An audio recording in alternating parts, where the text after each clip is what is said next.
it's not bad. I'll say that. Yup, called outside by the fire truck lights and needed to assess if there was danger to myself and my wife. No worries, Sean. 100%. That's kind of scary. Don't want to have to deal with that. Only flashing lights I see are fucking blue lights from goddamn lightning. Blue and purple flashing across the fucking sky. Like goddamn crazy.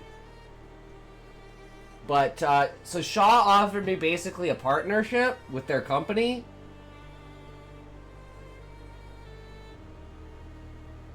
But the weird thing about it is I was already promoting them, and they want me to promote them. So I was like, well, why do you want me, like, why are you giving me free perks to promote you when I was already promoting you? You know? You know it's bad when good business practices raise red flags. But I mean, there's no money involved, so I don't see any downside with it. And they've already proven that, like, they have a reach. I'd trade you weather right now, 99 degrees Fahrenheit with high humidity right now, plus I like thunder. Ah, nice. It's not that hot here, but it's like 92, 93.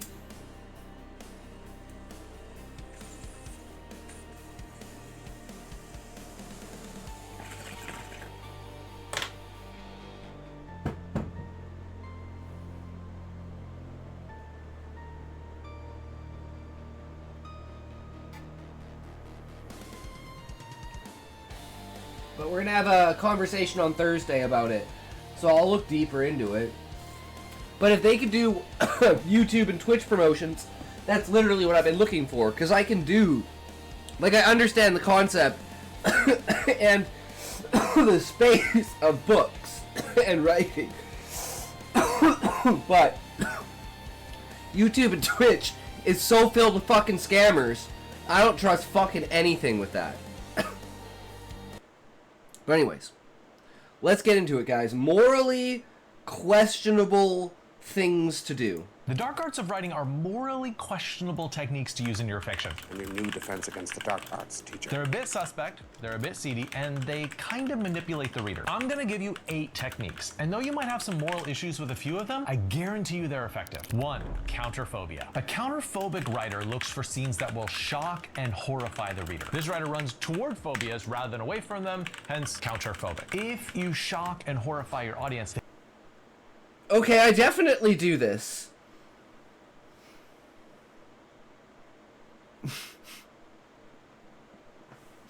I mean, psychologically or not, chiral clones, I mean, it's genetic engineering with, like, body horror, right? It's psychological, it's body horror, it's like the dentist one, like if you have a phobia of, like, going to the dentist or something like that, like the guy who, that random guy who read it, was, like, having, like, PTSD from going to the fucking dentist. Like, that kind of shit. Like, if you're fucking, what's another one? I don't know, like the stalker killer that kills the guy outside of Walmart. Like, shit like that. And it's like he's, like, engrossed in the dismemberment of humans, treating them like their game, essentially.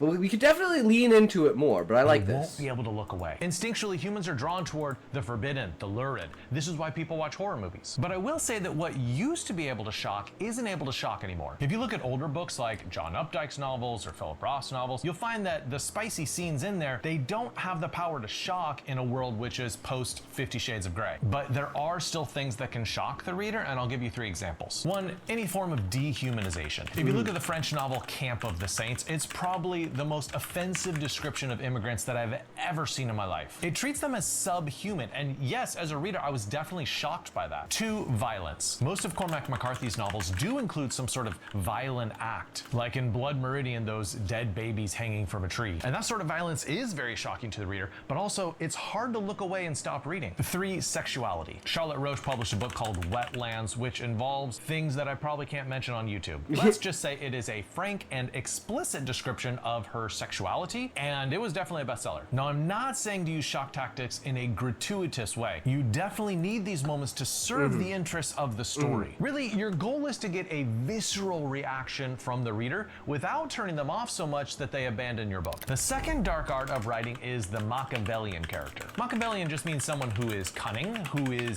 able to manipulate others, and who is willing to do anything to get power. And honestly, these type of characters are difficult to write because it is so unlike all of our moral conditioning. Great example of this would be... That's good for me because I don't have that well, I mean, I have the moral compass, but I understand how to manipulate the moral compass in a fiction sense, right? Frank Underwood from House of Cards. Yeah. This is a man who staged a terror attack for political gain. He murders multiple people who could harm his political ambitions. And he even threw his favorite barbecue guy under the table in order to save his own skin. And that's not even mentioning things like strangling the dog or urinating on his father's grave. Now, obviously, this is a character who is manipulating others, but the dark arts part of this is how this manipulates the reader. It's part of the dark arts to make your Machiavellian character the protagonist rather than your antagonist. It would be so easy to cheer against Frank Underwood, but because we're seeing everything from his perspective, we're like, okay, like, I sort of get it. Which is funny because, like Asmund says, Donald Trump killed political dramas because no one will believe anything, or like, you can't do anything more crazy than it's been done in real life now because of fucking Trump.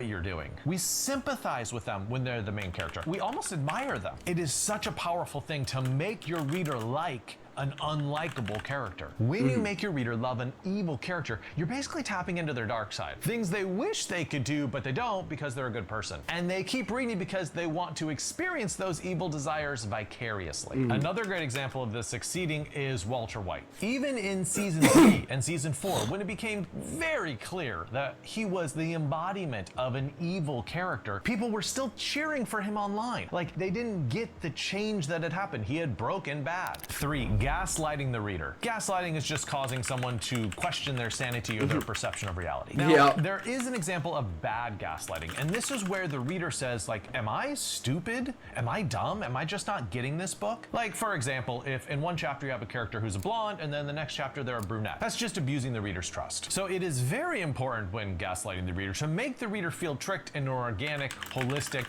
oh, it makes sense now sort of way, rather than a rage-inducing, throw the book across the room sort of way. Yeah, this is like the idea of like the Samson riddle, right? Like, I can never remember what it is, but you know, the beehive inside of the corpse of a lion. How would anyone ever know that without ever seeing it? But as soon as you see it, you understand it.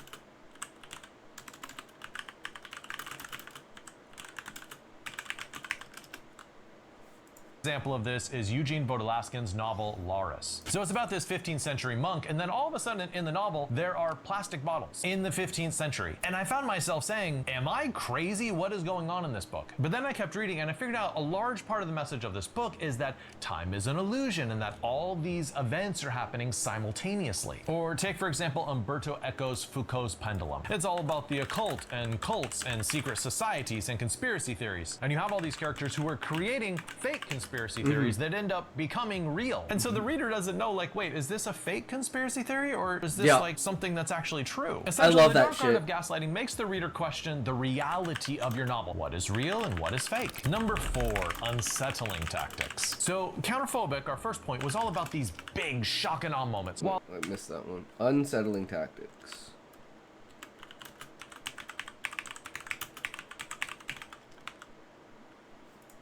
tactics. So Counterphobic, our first point, was all about these big shock and awe moments, while unsettling tactics is all about creating this low-grade uneasiness that just extends for long periods of the book. Unsettling tactics is more about that's that is literally Bethy Rose! I just saw Time is an Illusion upon entry and couldn't agree more. It's a man-made construct. How's you? Bethy Rose, you know what's hilarious about that? So, my true belief is that consciousness is fundamental and it is the canvas upon which reality exists. And we are physical beings that pick up the signal of consciousness, like your TV picks up the signal of, or your phone picks up like a Wi-Fi signal, right? And you can only contain a certain amount of bandwidth of that consciousness inside of a physical being. But your consciousness is essentially eternal. Yes, we are vessels almost. Exactly. And the way that I imagine that, like, life actually is, without, like, you experiencing it, is imagine a movie.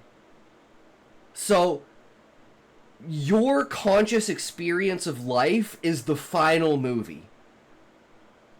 The final product. But the actual reality of it is everything in the background, from the original concept being thought of, being written down, finally going to a screenplay, actually getting actors, actually filming it, then editing it, finishing up all the toppings, and then finally sending it out. But you only get to experience the final product. And when you die, you go back to your full consciousness, and then you're like, oh my, holy fuck, what a ride! God damn! You know? Yes, I can't agree more. Everyone's reality is different too. Yeah, and everyone's reality, reality as we know it. Yeah. And it's like, one of the concepts is the way that light bends and the angle at which light bends. But there's a proven thing. I don't know if you know about Veritasium. They are a science YouTube, and they're fucking amazing. If you've never heard of them, you should check them out. And they did a thing on light. So the reason why light is the way that it is. So the reason why light always takes the shortest path. Let's see if I can find the experiment for it. Oh, wait, I think I clicked on the wrong one. Hold on. Where is it?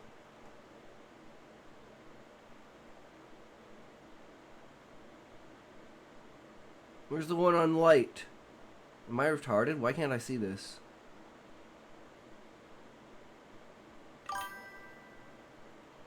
Oh, I haven't heard of them. We'll have to give them a watch. Yeah. I don't... What? I can't... I'm so confused. Well, he did one on light. I don't know why I can't find it. Is it this one?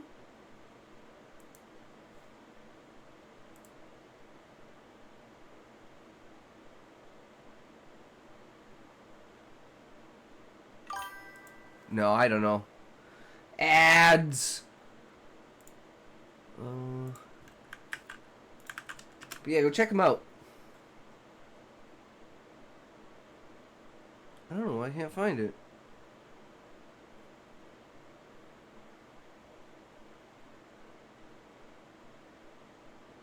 Ad jail, I'll be right back. I can't believe... Oh, wait, is it this one? No. That's the rainbow one. I'm so confused.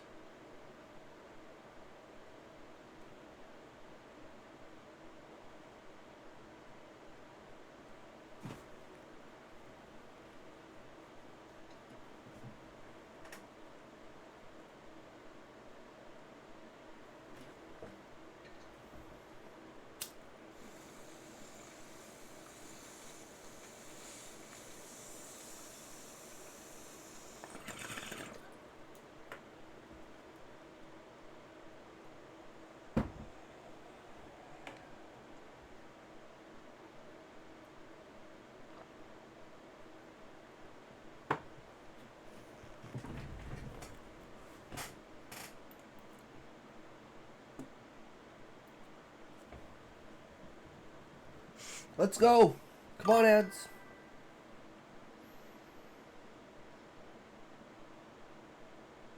Yeah, anyways, the idea is that every angle that light bends at is a different reality that's perceived from different particles.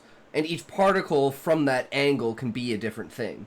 So essentially, if you tilted reality, the particles that make up your body could be a tree. They could be part of something else. They could be separated and stretched across time and space. Whereas, like, parts of your arm are in a different side of the world than, like, parts of your body. Because of how twisted together reality is. Mood you create that makes the reader uneasy. And she's kind of made. Oh, and for this is yes, it's a possible. Hey, it's so possible. Yeah. I'm back. Welcome back. We're gonna do this with the new Ghost Mentor. It's a combination between Beetlejuice and The Sixth Sense. And the first scene is a guy falling downstairs. And then, like, some spooky ghost stuff starts happening. Like, it starts to build up the suspense with it. Like, he builds, like, model cars. So, he's in his study, like, building his, really focusing on putting the pieces together and working on this one car that he's working with.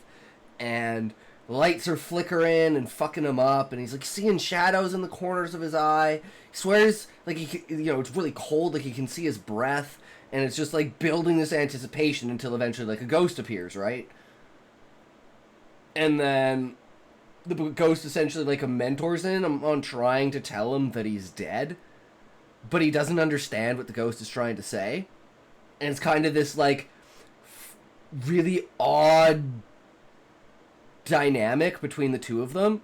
But it's like if you catch on that he's dead, it's like, oh, this makes so much fucking sense, right?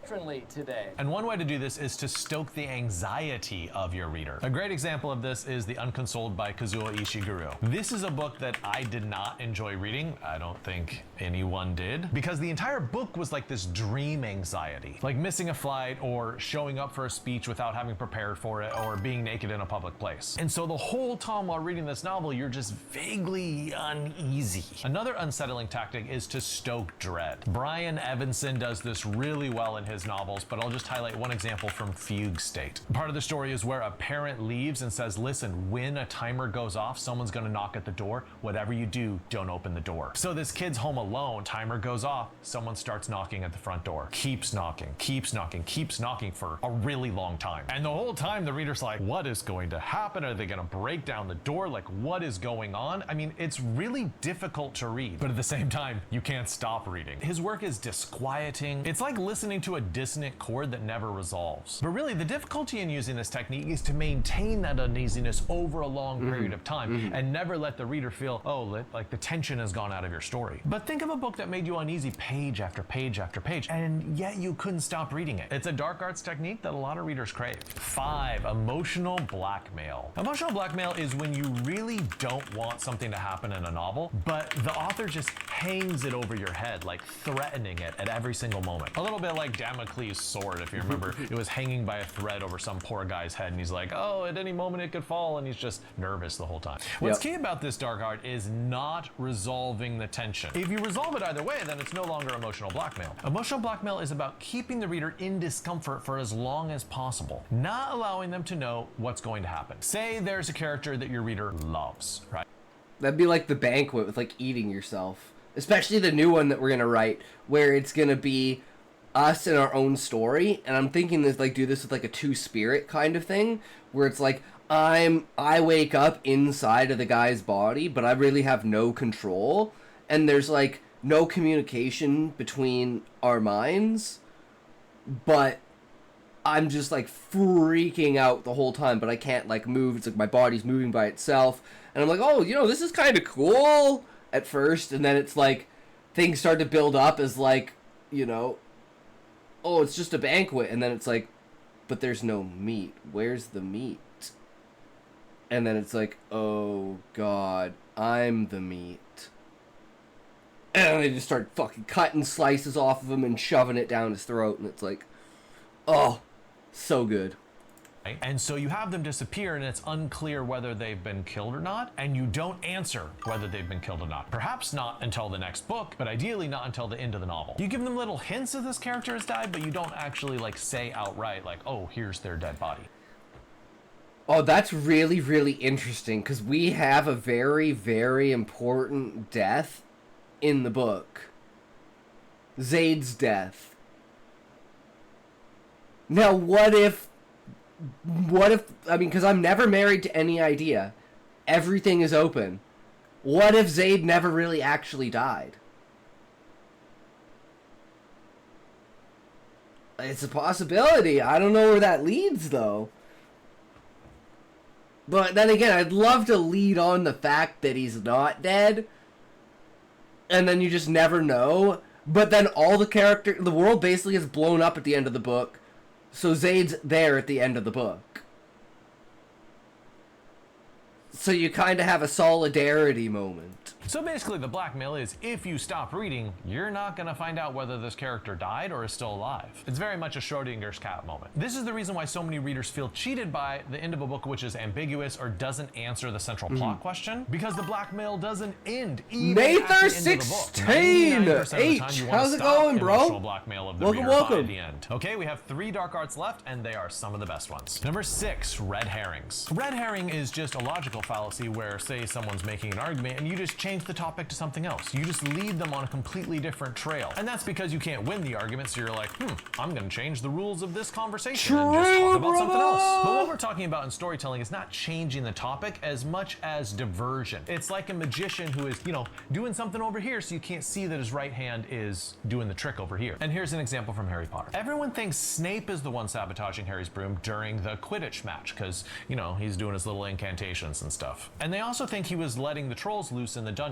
But by the end of the book, surprise, you learn that someone else was doing all of that and Snape was the red herring. And obviously Rowling put that in to trick the reader. It was a deliberate misdirection because the reader would feel more pleasure when they found out who the actual guilty party was. Another example from Harry Potter, Prisoner of Azkaban. Rowling makes you think that Sirius is a menace and dangerous to Potter, and it's not until later that we realize, oh, this guy's actually on Harry Potter's side. Now, what happens if you don't use the dark art of red herrings? Well, then your reader isn't surprised. They reach the end of your book and they're like, oh, well, that's kind of what I thought all along. I thought that was the murder. I thought that was going to happen. So the dark art of red herrings is all about actively trying to mislead your reader. And you might say, oh, I don't. What would be the best red herring that we have? Fafnir. Fafnir is probably the biggest red herring we have. And actually, Fafnir and the Viceroy.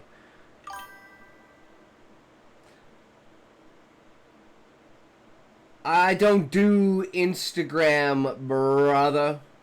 Sorry, bro.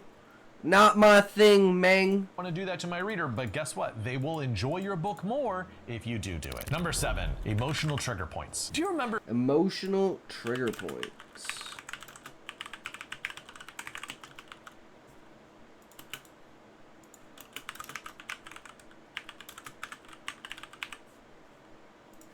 Spock's Vulcan death grip? You just pinch this person's neck and they'd go into a faint. One of the dark arts is learning how to use emotional trigger points on your readers. Hopefully your reader doesn't faint and collapse, but you do want to get this emotional response from them. Like ASMR, where certain sounds make people's skin feel tingly and get goosebumps. Emotional trigger points create this emotional reaction in the reader, which is very primitive and instinctual and uncontrollable. They're appealing to this genetic code within us, our emotional hardwiring. A great place to learn how to do emotional trigger points is soap operas. They really focus on the parts of a person's life which create these strong emotional reactions. Birth. I'm Arab, I didn't know what you were talking about, my friend.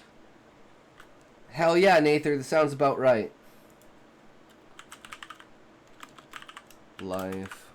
Caesar David _ Asian. Oh shit, Caesar David! Thank you for the follow! Caesar David _ Asian _ Alvarez. Hi, sweetie. Welcome, welcome. How are you, good sir? Mr. Arch Commander Consummate and thinks he'd be a perfect match for us.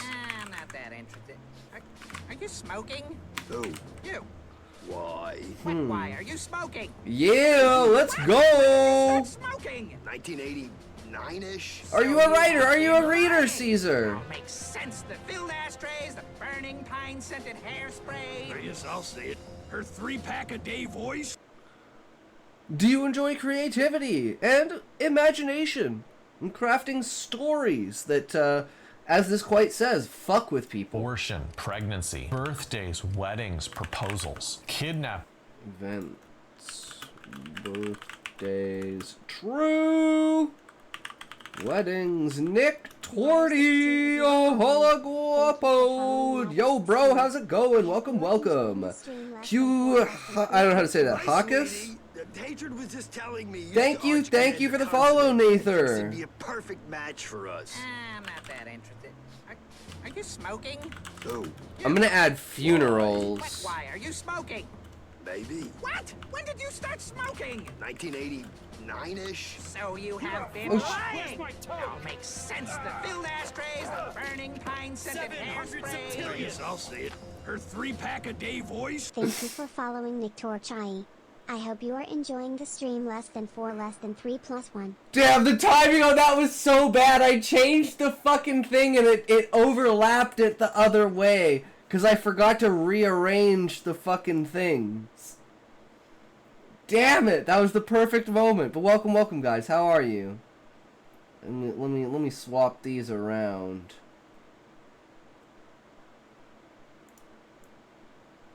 There, perfect. Okay, pain. Oh, that's always a good one. Pain.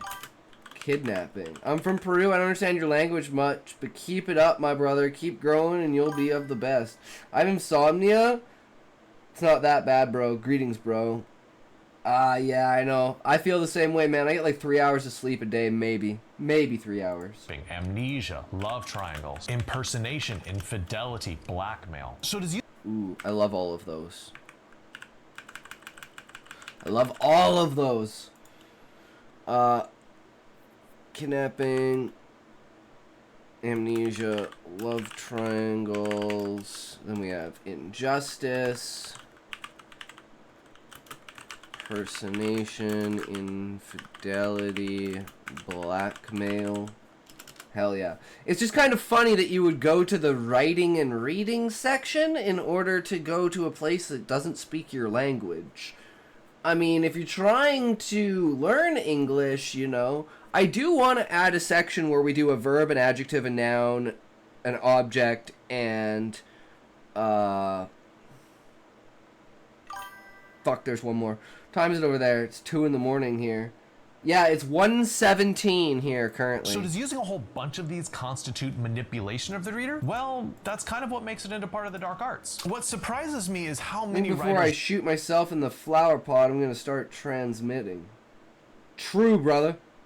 Sounds about right. don't tap into one of these emotional trigger points. I'll read 50 pages in a book and there's nothing that really moves me. There's nothing going on. There's not an event where I'm like, oh, that just broke my heart. So I would recommend watching 10 minutes of a soap opera and write down 1 or 2 of the emotional triggers. We have a lot of those in here because of the way that certain characters react to other characters, because racism is a huge thing.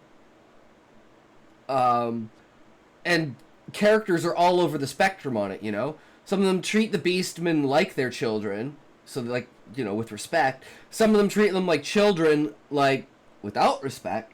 Some of them just treat them like animals. Some of them treat them with dignity. Some of them understand that, you know, intelligence isn't everything, and you can still have a society with even lower, like, cognitive function, essentially. Just the understanding of language on a base level because of the way that language works through consciousness. Trigger points that you could use in your own book. Which means that we basically use the trope of consciousness in order to eliminate the need for a language barrier between species. And the language barrier is simply an understanding of intent. One of my teachers had HGBN and clit words on the board every day. HGBN was a radio station he listened to, and they would define a random word daily. Then clit stands for cultural literacy, which is the word he personally chose for the day. He, however, had to look up the definitions and paraphrase what the definition said. I'm from Mexico, dude. Where else do I speak very little English, but I understand it a little more, according to me. Yeah, that's what I mean, Nick, is like it's a good opportunity to try and learn the language when you're working with especially words on a screen, like in writing, So just like sitting back and just like trying to read danger the really words. is overuse, right? You don't want to jam pack your entire story with dozens of these because then it will seem melodramatic. Use them sparingly and these emotional trigger points will work on your reader and get them involved in your story. 8, an unreliable narrator. Let me pose a question. Is unreliable narrator.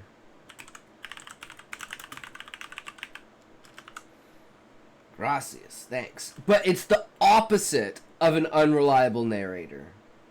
I mean, Husai's pretty reliable, but he gets his information from other people. And other people are unreliable. Thus, his information is unreliable. So it's via a proxy. every narrator unreliable? Well, not omniscient narrators, obviously, but first-person narrators or limited third narrators, they are always skewing the truth even just a tiny bit. Yep. And then we have some extreme examples where they're obviously deceiving the reader. Think of Humbert and Lolita, who is convinced that a 12-year-old girl can actually be in love with him. Or think of Fight Club, where you have the narrator who is so supremely unreliable that in the end you realize he's been misrepresenting one of the two main characters. An unreliable narrator is part of the dark arts of writing because it makes the reader question their reality. When we learn in Atonement that Brioni has created this fiction about a significant portion of the novel, we have to look back and read the whole book in a completely different light. And I have two pieces that's of what advice I if want wanna you use to this have dark to art. do. One, That's the whole point of what happens at the end of the first book, and you go like, all of the signs were there. Why didn't I see the signs? It makes so much sense.